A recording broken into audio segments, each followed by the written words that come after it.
in the sun off my face. That's important. I know, no hat today. How about that? It's hard to believe, but I actually got my hair done this morning, so I like how it looks. So I was okay with no hat today. It looks good, yeah. All right, Oh, thank time for the you. show. Thank you. So this is Going Solo Media, WGSN-DB, Going Solo Network, radio, TV, and podcast #1 internet singles talk network. And this is Let's Talk About Dating with Christine and Barry. Hi, Barry, Hi, Christine. with no hat. So we're talking today about the dating differences between introverts and extroverts. Yes, indeed. I know, since we are both ambiverts, so we can appreciate what it's like for people that are introverts. And I find myself most of the time being more of my extroverted person in my initial dating with somebody. What do Mhm. you do? It's I'm definitely not someone who's going to dive in like a bull in a china shop. You know, it's like let's gung ho and get it going. After the first date, maybe, but Yeah. initially it's always just testing the waters, checking things out. And that's the thing is for me, and that's also more of a philosophy about dating anyway, is to like take the steps with awareness versus where fools rush in type thing. You know? I'm very relaxed on Yeah. first dates. I think that extroverted part of me helps with that Hmm. because all the introverts I talk to are so uncomfortable, especially on the first date. And I mentioned to you before we went live that I do a meetup on Mondays for people over 50 in the Orange County and LA area. And one of the men brought it up about how challenging first dates are for him because he is very much 100% an introvert. And he said, I really like listening to the other person talk because that puts me at ease. And I Yeah. said, yes, and you are really good listeners, you introverted people. And when you get to know somebody, you ask very good, deep, inquiring, interesting questions. And I do understand what a difference it is on the first date. And one of the things he hadn't really known or thought about was for us ladies, especially, we like when you ask us questions. It helps us feel Yes. that you're interested. It helps us feel connected to you. We get a chance to not only see how we feel when you're just sitting there, but how do we feel about your words? How do we feel about how you treat our words? So if there's not a dialogue back and forth, it's harder for us to see if we feel connected, if we feel that there might be a possibility for us to feel more comfortable with you as we date you longer. And so, one of the things I said that would be helpful for him, because he's using online dating, is to make some notes about things that she said in her profile. Because he's already nervous about saying something that's Yeah. inappropriate, even though he never would, but you never know about us ladies and our feelings. So if she has a dog, ask the dog's name and what kind of breed it is, and or how long she's had it, or why she picked that kind of dog, because we like talking about our pets generally. And if she has a hobby, ask her how she got started. What does she like about it? What does she accomplish with it? Right. Because typically the woman is probably going to do a little more of the talking on the date than the man. It feels more comfortable, I think, for both sides if it works out that way. But one of the most annoying things before I knew this about men was when they'd say, tell me about yourself, and I'd think, you are so lazy. Why don't you come up with questions to ask me? Don't you understand that would make me feel really good? I was terrible in my head. I never said it out loud, but I said Right. it very loudly in my head, which certainly didn't make me the most warm, fuzzy person sitting across the table from them. And I'm sure my face showed it because my face does that. My face is not very, I can't Discreet. camouflage how, yeah, it's all like right there. Yeah. So that was fun to have it before I even knew we were going to talk about this week, that this guy was so transparent and so looking for help and encouragement. So from a man's point of view, I'd love to hear, how do you handle that introverted side of you when you're dating? It's what's interesting because for me it's different, I guess, in a way, because of the fact I've been on so many podcasts and been interviewed in different places. Talking about myself isn't so much about ego, but it's also not that hard to be like self-revealing. I'll put it that way, because I'm not doing it as like, look at me, look what I've done. It's more about, here's the journey I've been on, which is different energetic. And so for me, I can definitely hint at that with my own experience, but then I always want to be as invested and as curious about what her journey's been. And so for me, again, I may be unusual, is I love the balance of both people talking, because most of the time I know for a lot of men, either they're going to be bragging about the successes, that's what men do, is like, look at the car I've got, the house I've got, the job I've got, versus how they feel. And then women are oftentimes just being quiet because there's no room to talk, or they're trying to fill in all the time because the guy's not saying a word. So I guess in a way, the middle ground of those two is I can talk about myself, but I'm more curious to compare stories or compare lives. That's more fun to me. Mm-hmm. Me too. Which I guess is the more mature way, ideally. I think so too. And we've talked about, we, because of our backgrounds, personally and professionally, and they are helping clients for so long and working with ourselves for so long, we really are kind of unicorns, that loving word that they say for people that are doing something really kind of out there and Unusual. unusual in the Yep. dating world. And the experience is so fun and unusual to meet somebody like that. And that's why people come to us for coaching, because we are at this place in our lives where we can then teach them to do in their own comfortable way. They don't have to do it our way. But boy, for both people, if you're uncomfortable and nervous, how will the other person not feel uncomfortable and nervous, even if they weren't? And if you get two people feeling uncomfortable and nervous, it's probably not going to turn out really well, unless you can do the thing that you said and be all transparent and go, oh my God, I'm so nervous. I haven't done this in a while and I'm nervous about doing this again. I have clients that I practice with them to say that. And it's kind of charming, and if the other person doesn't care or get it, then they're probably not the right person for you. And if they go, oh yeah, me too, or oh yeah, I felt like that the first couple times, it's not so bad now, you can have like a bonding experience over the nerves. Well, that's the thing. I mean, I was reflecting because this past Sunday, I went to a singles mixer. I actually got invited. One of my friends who's been a matchmaker for decades. She used to do these pretty much every 6 months or so, every year or so, but she hadn't done them for 3 years because of the pandemic. And also she moved to Santa Fe. So she came back to LA and did a singles mixer on Sunday. And she asked if I'd just to be one of the men there, because she wanted men she could trust. And she and I know each other for years. So even though I am a single person, I'm not in a database or anything. So I went to this mixer, probably maybe 10 men, 10 women, give or take. It wasn't massive. It was like, something like that, about 10 of each. And so when I walk in the room, the first thing I do is I meet one of the guys I know who's also a match dating coach. He and I, we get along, but we definitely have this going on as well, because he's a very macho guy, and I'm not that. So I play with this, but I definitely like do it for fun, not because I'm really invested in winning, And I see that my friend who's the matchmaker, and we catch up a little bit on what's going on. So then I walk into we're upstairs on this like terrace area, and so I walking the terrace, and of course there's this people everywhere. And I noticed this one woman who's relatively attractive, just standing on one side, just by the balcony, looking back. And so I started walking around, and I was looking at things, and I just went up and started talking to her, because in a way she was in my favorite spot as well, because she said she liked witnessing what's going on, watching the people. She's a people watcher, and said, yes, that's me too. So we ended up having a great time just talking. No chemistry or anything, no attraction type thing, but comfort and ease.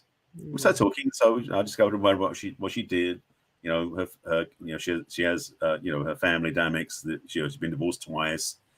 She's daughter's about to get married, all sorts of stuff, and the daughter's like in the 30s, and all sorts of stuff we're talking about. So we're learning about each other, but it's very casual and relaxed. So it wasn't hitting on each other, which was good. But I'm also, at the same time we're talking, we're noticing the other people around the outside. Everyone's standing around the outside of the balcony area, and different people to different places. And I'm watching the dynamics at play. And it's very interesting because I've not been at an event watching that for for a couple of years because we got locked down. And so my experience was somewhat of amusement and, in a way, I won't say disappointment, but kind of like the patterns haven't changed in a way. But standing with this woman, we had a nice conversation, a great time. Frankly, I enjoy spending my time with her because we were talking like, we weren't so much talking at each other, we were talking with each other. And that felt really comfortable.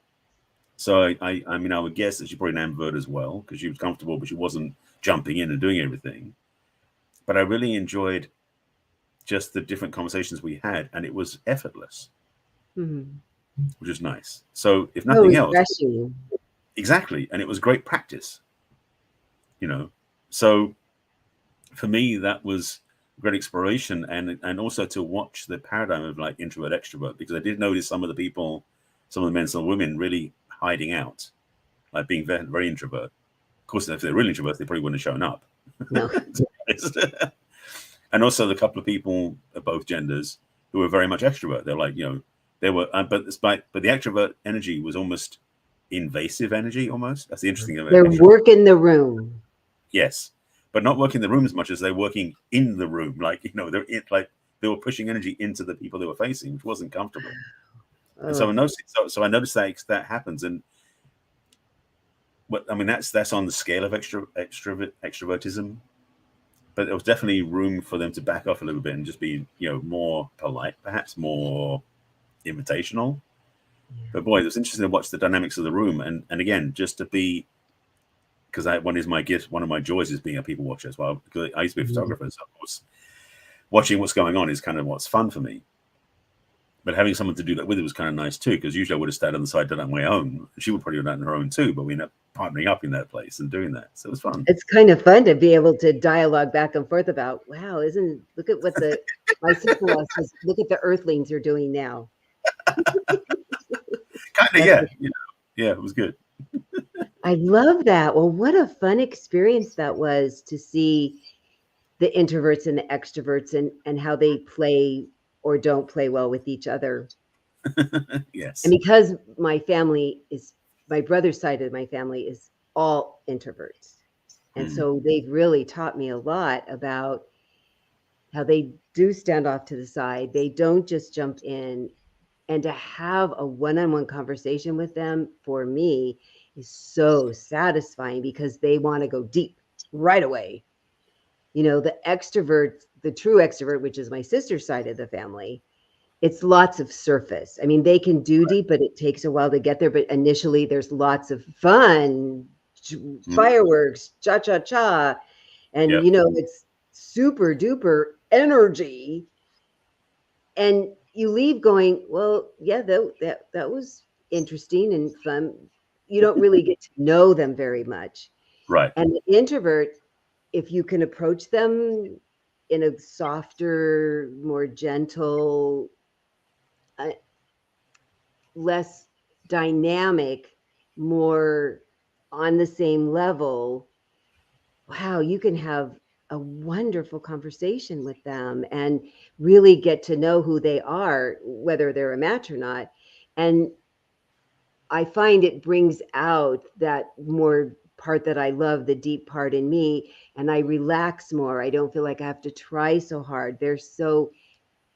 When you get past the effort of feeling like you have to make things happen, and if you let things happen, it's effortless to be with them then.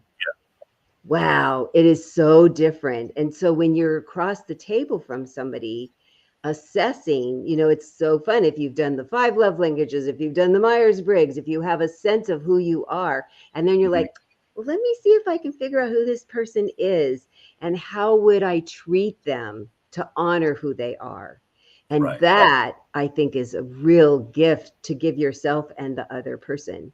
Because introverts are amazing to talk to and amazing to get to know, but they do it in a very quiet, solid way. It is the thing. It's definitely that service versus depth thing about introverts and extroverts, or the other way around, extroverts and introverts. And it is true that extroverts are kind of like Chinese food, was like you're hungry 2 hours later type thing. It was sure fun while you were there, though. Right, but then 2 hours later, you're going like, "What happened? Mhm. What did we do?" That's But a good introverts, analogy. the energy just lands more. It is more of Mhm. fulfilling, but it's also in some ways one of the it's like being what's the term we're using, like the introvert wrangler, like be able to bring people out of themselves so they can actually learn more about them, type thing, because a Yeah. lot of introverts don't share that much unless you can meet them where they are, or at least be in the place where they feel safe enough to like come out of their shell, so to speak. Yeah. Yeah. Because it's my sister and I tease that that's why they don't have networking meetings for introverts because they wouldn't come and they Nobody's gonna wouldn't come. talk. Right. Not their way. They don't. They're typically not big group joiners because Right. they like these more intimate one-on-one, two or three small groups where you Hmm. have a point to be there and you want to get to the nitty-gritty and you want to get to the point and you want to learn something. They always want to learn something. Where the extroverts are, we're just here for fun. And there's such an interesting balance if you can have them. So one of the guys that comes to the meetup has come for a while is off the scale extrovert. And he Hmm. was married to a pretty substantial introvert. And what they did was they came up with an agreement that he needed his fix. So he would go to things like 3 times a week and she would pick one. And their agreement was when they got there, they'd find somebody that she'd really like to talk to and they'd like to talk to her. And then he could go off and do all his splitting around. And Hmm. he keep checking in. How you doing? Is that an okay person? Did she need to go to the other person? And then the big thing they learned too was he needs a half an hour to say goodbye. So she needed to give him a warning. It couldn't be, I have to go right now. They tried that and that didn't work because he took a half an hour to go by to say goodbye. So then she'd say, okay, here's your warning. You need a half an hour to say goodbye. Countdown has begun. Isn't that a great arrangement? I love that. I thought they were Yeah, both being so honoring of who they are and what they need, and then what the other person needed. I loved that. that is a very honoring methodology of doing it, and that's probably I mean, you said I'm presuming they're divorced now, but that was Yeah, definitely that additive. wasn't the reason. No, obviously, because they worked it out in a way that was beautiful. So yeah, that's pretty potent. Isn't that fun? It was so because then he got to interject to this lovely man that's so introverted. You could work it out because what's so interesting is introverts I found are seldom attracted to as many somebody who's as introverted as them. So my Yeah, sister-in-law is more introverted than my brother. My brother's more of an ambivert for sure, and she's way an introvert, as her children are. So my brother takes her social places, like this man from my meetup, but they're very carefully placed places for her. And like when they'll go to some occasion, she always knows where the Starbucks is that's nearby if she needs a break, that she's going to go sit and have a coffee in the Starbucks and then come back. And nobody gives her a hard time about it because she can come back as her best person. And right. he works at a school district that sometimes he spends, a couple nights away because it's a little over an hour from their house. And so those are her times to do her introverted things, watch the podcast that she wants to and do her crocheting and knitting and stuff in her just peaceful place. And then she's very happy to welcome him back. And there's times when he's had to stay for a whole week. So she'll take because they live in Seattle, she'll take the ferry and then she'll meet him after and they'll like go to bookstores and go out to dinner and she can hear about his day. So learning who you are and what you need and how can you balance it with the other person is Yeah. so essential, and not give them a hard time for being different. I think that's so important in every area of relationships. Well, this is probably the piece we talk about, definitely, because the challenge with extroverts and introverts who don't get the other person Ugh. makes dating extremely difficult, because the problem is that when you have that place is that, and this is true about other differentials and polarities, is that when you meet somebody at the opposite end of the polarity, that end of the spectrum, the judgment of that can be really in the way of you being able to connect with them. Yes. And so if you're dating, and it's interesting because, for example, and as you said, like, introverts don't really hang out with introverts. They don't meet them that easily because they're so introverted. And extroverts are somewhat so competitive. They're like, trying to outdo each other, which makes it more extreme. I mean, obviously, I'm talking about the extremes of that. So the dating expression and the dating experience when people are meeting and then discovering what their other person is like. First of all, knowing what your own one is, what your own preference is, and then know what somebody else is, can make for a much easier or harder dating experience. And so, again, it's like when I was at the experience on Sunday, I already was watching sort of on the scale of like extrovert to introvert, like where people were just by watching them. And that's one of the gifts, I guess, of being an ambivert is that being a witness type mindset that can jump in and play or can sit back and watch Yeah. without judgment, without a rule book. Because that's the other part too. Is the thing is that whether people are watching it, whether you're an introvert or an extrovert or an ambivert, that's fine. But it's about how do you then use that or bring that into your dating experience that doesn't either obliterate the other person or ignore the other person. Because that's kind of what you come across as. How do you each feel like you contribute and enhance the relationship? I think that's Yes. the gift, the bonus. Yeah. And what's so cool is with care and understanding, the extrovert could take the introvert places it might not have ever gone on its own. They would have some adventures and travel and meet interesting people in Right. this environment that felt comfortable and safe enough for the introvert. And the introvert can help the extrovert relax. So a long time ago when I was in the corporate world, there was this salesperson. It's Dennis Kagan. I'll always remember his name.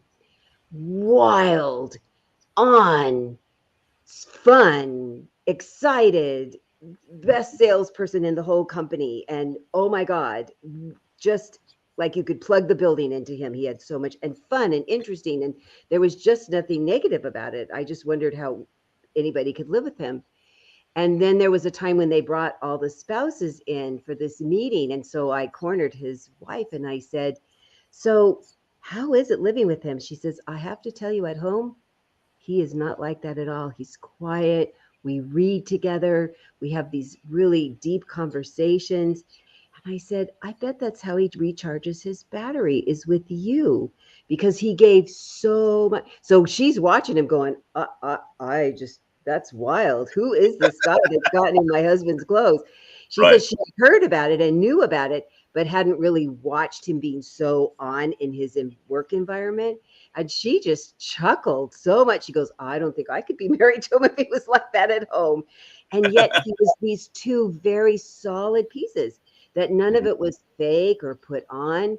It was satisfying. He was able to be his whole person this way. And I said, "You married the right person for you." He goes, "I really did. I love being home with her. I love being home. Everything about it is so perfect for me." I thought, wow. And that was, in the 80s when I met them. And so it was one of my first little tastes of they've worked it out. Nobody's wrong. Nobody's Right. more right, that you're right together. It was fun. That I love, and there's something about because the key thing about was to recognize each other's gifts and make those work for them. Yeah. Because the recognition of the fact that yes, because the one thing about extroverts, I don't have any. Well, because I don't know my home, but I'm sure that pretty much every extrovert I know in the world is out there making it big and flashy and everything else has to recharge at some point to go home and just like curl up a little ball or do something to get the batteries recharged. And having a partner who accommodates that can be so helpful. I'm just thinking about the flip about, well, for introverts who are quieter out in the world, they don't need the recharge as much because there's so much draining on their energy. But for extroverts, they need some sort of recharging system. And it can be a relationship, not required, but it can be a relationship to create that place they can just turn off their neon lights for a while. Yeah. It was certainly evident in that relationship. Well, what I found for introverts is often the general world, being out in the general world, is draining for them. Interacting with strangers, people that like me, who like chatting with anybody that comes within 2 feet of me, is a little draining for them. They don't want to be impolite, but like, "How's your day?" And, "Oh, that's so interesting what you bought at the grocery store." I mean, I talk to people in elevators. I was born this way. But I can watch for no do not disturb signs. But it's interesting because generally the introverts want to not be rude. They're very caring, very into their, they know what it feels like to get hurt. So they don't want to hurt others people's feelings.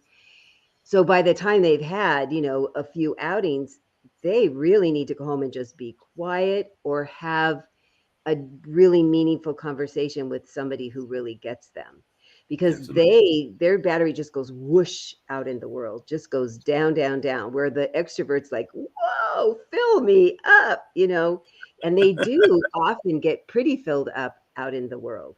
But if it's a really, I think, this is going to sound so judgy, if you're a full living person, I know I don't do that very often, a full living person, I think it's helpful to figure out what is your balance. Like, I know people who could never live alone. I'm very content to live alone, but I have lots of friends and I do lots of stuff. But they could never be in a house by themselves. It doesn't work for them. So that is really definitely an extrovert, that they still need the charging of people around. Whether or not you're interacting, they just like the energy of another person. They like having roommates. They like having a relationship, a spouse. And for the introverts, they are very content to be alone. They're very satisfied being alone. They really like having a deep, loving, committed relationship, but they're not interested in having a conversation with somebody all the time, every minute. Right. So that's the other thing to honor about yourself, and who are you really, and what feeds you, what drains you, what do you need to feel charged up, what do you need to get refilled up when you get drained, what does drain you that you have to pay attention that you're getting too low, because that's not good for anybody. And when you're talking to somebody across the table, I would always say, so tell me the kinds of things you do for fun. And do they do solo things mostly for fun? Do they do things with people for fun? Because at work, you don't always have a choice. So that's why I ask about fun in their leisure time and the time they have total control. How do they spend it? So you, interestingly, go for solo walks and you spend time with people. So you're showing the balance that you have with your ambivert. Absolutely. It's like, before the pandemic, on Sundays I go to my spiritual center, Agape. I would talk to and hug 300-400 people. Yeah. If I was an introvert, I wouldn't be able to touch that. No. But that's the joyful thing I do. But I wouldn't be able to do that 7 days a week. No. Once a week is plenty. But meeting up with people socially and have dinner with friends, that's something I love doing as well. But also, it's not something I do every night of the week. So I know for myself, having that balance and being able to, and honoring that, knowing it's okay versus I should be doing something different. No.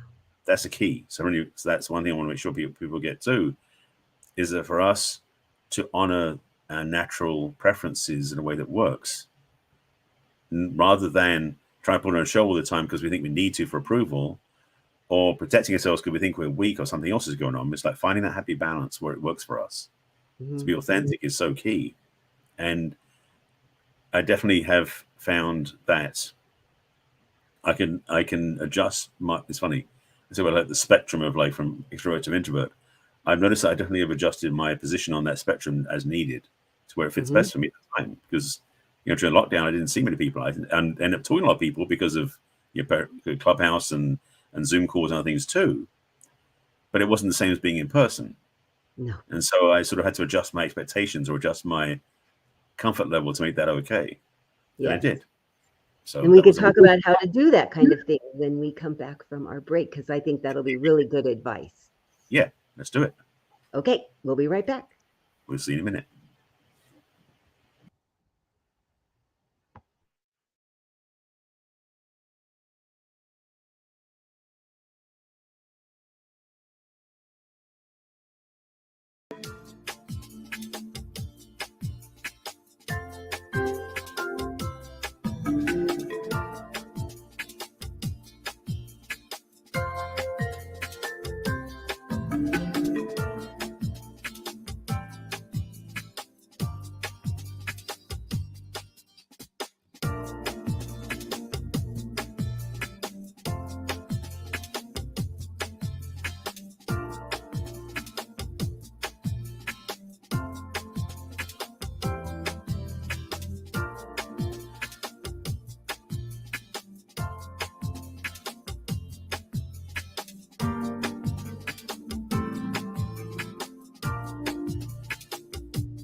That was quick.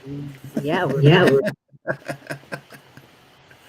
So talking about the dating differences between introverts and extroverts and how you can navigate it and make it feel good for both people. Right. And So really, yeah, sorry. we were talking about the challenges during the pandemic and not getting enough people time, and I certainly felt that too, especially when I couldn't get out because I had a horse ball on my leg. Right. Yeah, you got extra reasons. Yeah, I couldn't do my horse stuff. That was my fix for people that I regularly got to see people 4 times a week, Yeah. guaranteed. When I did my horse stuff, I went riding with my friend. We wore masks. I went to the ranch for 3 days a week. I wore my mask. And all of a sudden, I couldn't do that for 3 months. And it was awful. It Mhm. was awful. I was feeling quite smug that I was not feeling too ill affected by the pandemic when people were complaining about being stuck at home. Right. And then I got stuck at home and I said, "Oh my gosh, I really am very sympathetic." And I've always known I needed to balance my people time and my alone time, and I could feel when I had too much or too little of one of them. I never knew. Probably I think it was in my 40s maybe is when I learned about the ambivert word because I just thought I was weird because I thought, does anybody else like this? Isn't that funny? But Yeah. I'd always heard about the two specific extrovert and introvert, but I didn't realize I'm a combination. And there's lots of people who are, and Right. that looking at your scale and how much you can adjust. So I did so much more on Zoom. Oh my gosh. I just said, okay, to my family, you need to be calling me on Zoom a lot because I need to see people. It can't just be on the phone. I am a see people, talk to people kind of person Yeah. when I need my people fix. Oh my gosh, I was driving everybody crazy. I said, I'm stuck at home and you have to call me right now because the only place I went was doctors. It was, and I talked their ear off too because I finally had a person in front of me. Yeah. Now, for me, I mean, talking about the spectrum thing I was talking about before, having that arrangement from introvert to extrovert. And I always working with when I talk about, excuse me, try that again. When I talk about masculine and feminine polarity, it's a range. It goes from masculine and feminine. We're somewhere on that range and move back and forward. Yeah. I think the same is true of introvert, and extrovert because nobody's 100% extrovert all the time, and nobody's an introvert 100% of the time. So I think we have movement within those parameters, but also recognizing that we're not in the same position as somebody else. Like one introvert is in the same position as another introvert, and one may be more reclusive than the other one is. So understanding that there's a spectrum there. So really, being in the middle of that spectrum is in the best of both worlds. In a way, I would suggest, mainly because I am like you are an ambivert, so we're in the middle of both, but we play both ends. And for me, I guess the thing that I was thinking about, what is it that I used to fill up my battery, so to speak, on the extrovert side. And funny enough, I think it was Trader Joe's. Really? Once we got past I remember because I should have a Facebook memory pop up today and 2 years ago when we had the lines outside the Trader Joe's and we had limited people going into them at any time because it was very early in the pandemic. But I remember once we got past that point, I mean, one, because I would often ride my bike to the grocery store, so I wouldn't get bags of groceries. I just get a few odds and ends. And then I forget a couple of things. And in some ways, it was almost that was my excuse to go socialize. Yeah. Even though I don't have masks on, just being around other people, not even talking to them half the time, Mm-mm. but being around a crowd, around people, was what I just needed to recharge my batteries. So I know, because then when I couldn't walk for 6 weeks, I couldn't put weight on my foot and I was in a walker, I could not go grocery shopping. So my lovely neighbor went, but I was like, where? There was my other socialized time of going to the grocery store every week. It was such a awakening thing that made me appreciate even more how hard it is for people that don't honor who you are and can't ask for what you need. So both on both sides of the introvert and extrovert to say, let me introduce you to myself. This is who I am, and this is what makes me feel happy. This is what makes me feel fed emotionally.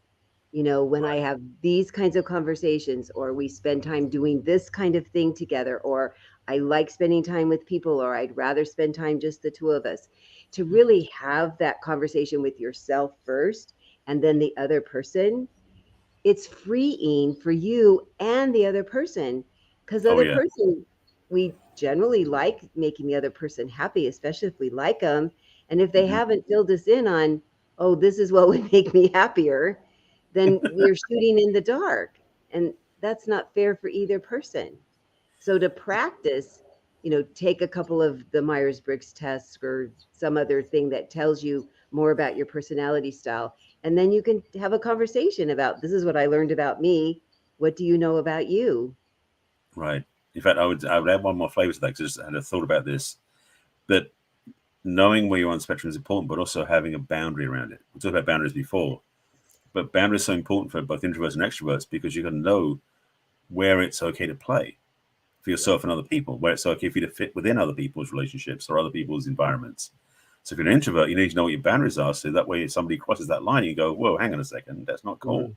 Hmm. Hmm. Because oftentimes people will sometimes cross that line, whatever that boundary is you have for yourself, oblivious to where you are because they're not even aware of their own stuff, let alone yours. Yes. So part of this self-reflection and self-awareness piece we're talking is to know and to uphold those boundaries you've got for yourself that you know that it's okay within, whether you're an extrovert or introvert. So that's another piece of the what's the word I'm looking for? Success tools for making this work more effectively. It's a good way to put it. And it's certainly the common thread to almost every one of our podcasts, figuring out who you are first. and Yes. and being okay with it. And if there's something that's not working, at least you've now brought it to the front of your brain to say, oh, well, if this isn't working for me, what do I need to adjust in the way that I'm Right. thinking, in the way that I'm behaving, some old belief that I have? And those are some of the things we work at so often with our clients is, if you're not feeling successful in any interpersonal relationship, business, family, friends, love, often it's because you're not honoring who your real self is, that you were taught maybe as you were growing up or in your past relationships to not be your most authentic real self, that you're hiding or overdoing or don't believe that you're good enough, tall enough, smart enough, whatever the enough thing is. And then you're going to overcompensate in the other way. And then the other person's like, but I don't even understand who you are because there's all this smoke and mirrors going on. So learning to honor who you are and how can you be your best self, I think is just mandatory, Yeah. especially before you try to get into a loving, caring relationship. Well, the other piece of that for me, because you sort of touched on, is about being authentic. Because the other problem is we also have this bad habit of trying to fit into the picture we think people want of us, or Not we try to me. act a certain way to be accepted, and we do certain things a certain way. It's like people who are introverted oftentimes try to be extroverted just so they think that's the way they're going to fit in, but it's not true to their heart. They're not authentic to themselves, and Mhm. vice versa. And it's like, no, you got to be true to yourself. Now, yes, if you're with somebody of the opposite end of the spectrum, you got to obviously have some understanding and maybe negotiate how you're going to dance together in a way that works. But really, having the willingness to be owning where you are, as you said, it's like, know who you are, to discover more of who you are, but then to honor that and respect that is fundamental. Foundational. Yeah. So fundamental that it is the foundation for your mental, emotional, physical, spiritual well being and the well being of this relationship that you want to have with another person. Yeah. That being honoring, being okay with who you are and what things you want to do differently, what things you'd like to improve, and knowing that fundamentally you're okay. And if you keep trying to pretzel your way into being somebody that you're not, Yeah. you're going to continue to believe that you're not enough. And then you can have people treat you like that too. Yep. Yep. So nobody wins. No. Because what you think about yourself, how you really feel about yourself, if you look back, it might be interesting to see that's how people have treated you Yeah. because it's how you're treating yourself. unbeknownst, I mean, it's really an eye-opening experience to, don't you find that with your clients, to go, oh, I caused this. I brought this to me because I didn't know any better. It's never to find fault. It's like, oh, an archaeological dig. There's this new treasure that I can clean off and polish up and make more me. And then what I found when I learned that in my 30s was people liked me even more when I was being my real self. I thought Exactly. being all this other stuff that I thought I needed to be was going to make me more likable, and it really didn't. That was always the error and approach I noted myself was that if I just did the right thing, people would like me. Yes. It's like when I just do me, people would like me. Oh, what a That was the concept. right thing all along, was to just Exactly. oh, it sounds so easy and basic, and haven't we all just struggled with it? I don't know anybody that hasn't struggled with it. If I knew when I was 25 and 30 what I know now, boy, it was so I much easier. know. It would be so much easier. Right. Then we wouldn't have the background and the knowledge to teach other people because we didn't walk in their shoes, because we know what it feels like to be there and stumbling and frustrated. And inside you're like, but I'm this good person. Why don't people see that? Well, do you really know that you're a good person? Could you articulate the good things about you if you were to write out all the things that somebody's lucky to be in a relationship with you about? That is one of the hardest things for my clients to do. We have to really work on that together. And then once they start really acknowledging, this is who I really am, these are the things about me that are like interesting idiosyncrasies, and these are my wonderful gifts, and these are my strengths, and these are my weaknesses, the right people are drawn in because they're attracted to all these things that are really you. Yeah. And on top of that, another piece of that, which is also fundamental, is letting people see you that way too. Because acknowledging is one thing, but if you're still carrying on this armor plate protection that makes you appear a different way, that doesn't help. So letting yourself be seen, to be that vulnerable, to be seen as you really are, again, authentically and transparently. Then you start to discover the people you don't want to be with are going to leave anyway, which makes it easier. You don't have to worry about that. Yeah. And then the people who are looking, who are matching, who are your type of people, will just start popping up and showing up in your life. But it's all about the inner work. As you know, it's like we do this with our clients. It's the inner work we do that transforms our experience in the world, then transforms the world around us. And boy, the point I want to emphasize that you said was the wrong people will go away. Yeah. They aren't going to like the real you, which is good. If they're the Yeah. wrong people, you want them to go away. So when you stop being who you think you should be and be who you really are, then the right people will show up and the wrong people are going to just exit stage left. Now, there is an interesting part that you and I have people practice doing something new, which will feel kind of phony and weird and different. And that's okay. And it will start feeling really wonderful and solid and ease. You'll live with so much more ease when you're living with who you really are. And the other thing that happens too is things will pop up and you're like, I don't really think I like that about me now that I'm really acknowledging it. Well, then you can choose to do something differently. Mm-hmm. If you don't like something that you believe or a way that you behave, you don't like the outcome that happens, when you're living really authentically and consciously, you can absolutely do something about it. You can Absolutely. switch pretty thoroughly. There'll probably always be a little residue, which is okay because it's still part of you. But what's happening that's not working in your life, once you've practiced how to do it differently, you and I know the benefits from that. Yeah. All your relationships get better. And even the people leaving, that's better because they weren't the right people, right? Right. The one thing I want to underscore, you said about ease, this is, I want to get this to point two, is when you go through this process we're talking about and you get back to yourself and you really start to value and honor who you are as an authentic person. The funny thing is, it becomes effortless It's because you're not putting on airs or putting on acts or putting up a pretense, just like House of Cards. The frustration of trying to put on an act, you've got to maintain this sheen, this appearance to the world so they will accept you. It's so much work and effort.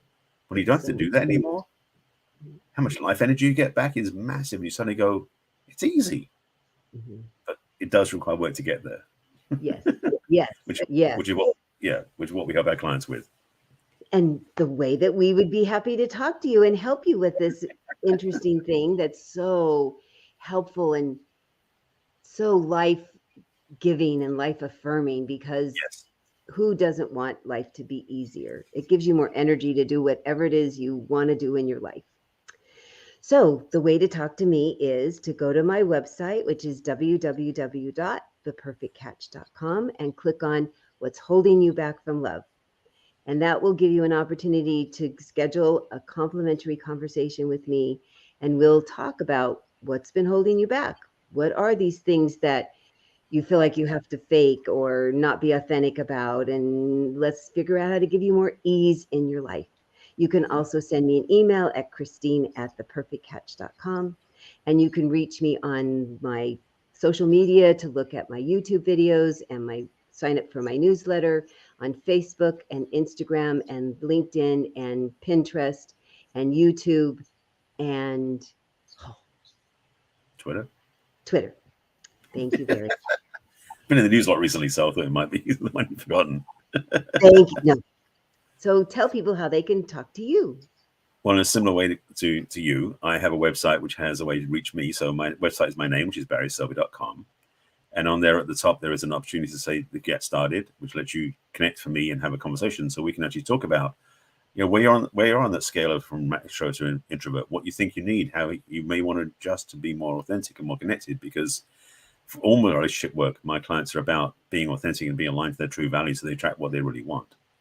So that you can do on the front page of my website. At the bottom of the screen, if you want to scroll down, there's also a place you get on my email list. If you don't do that, just join my email list and get notified every week of things I'm doing, plus replays of the show I send out to my email list that way too. On social media, just to reach out to me, yes, on YouTube, I have tons of videos. And all my social media is Barry Selby, so youtube.com/Barry Selby. So again, my name, Barry Selby, is my social media handle on everything except Instagram. So YouTube, Facebook, LinkedIn, Twitter, Clubhouse, Pinterest as well. And then on Instagram, it's the real Barry Selby, since my original account got hacked. But follow me there as well. And, reach out, get support from one of us. Either one of us can help you navigate this journey and all parts of relationship, because that's what we specialize in. Mm-hmm. Life with more ease. Isn't that Yes. a nice thing to strive for, especially in our world as it is right now? Especially And now. we will be back next week with another episode of Let's Talk About Dating at 1 o'clock Pacific and 4 o'clock Eastern and all the times in between. And we loved hearing your comments and your questions. And please share this video with anybody that you think might be helped by learning how to have more ease in their life. Maybe you have somebody you're interested in and you want them to have more ease in their life. It would be easier to be in a relationship with them, right? Oh, that's interesting. You twist, right? Yeah, I like that. I like it too. Thank you. Yeah. I just got inspired. Nicely done. So we'll see you next week. See you next week. Take care of yourselves. Bye for now.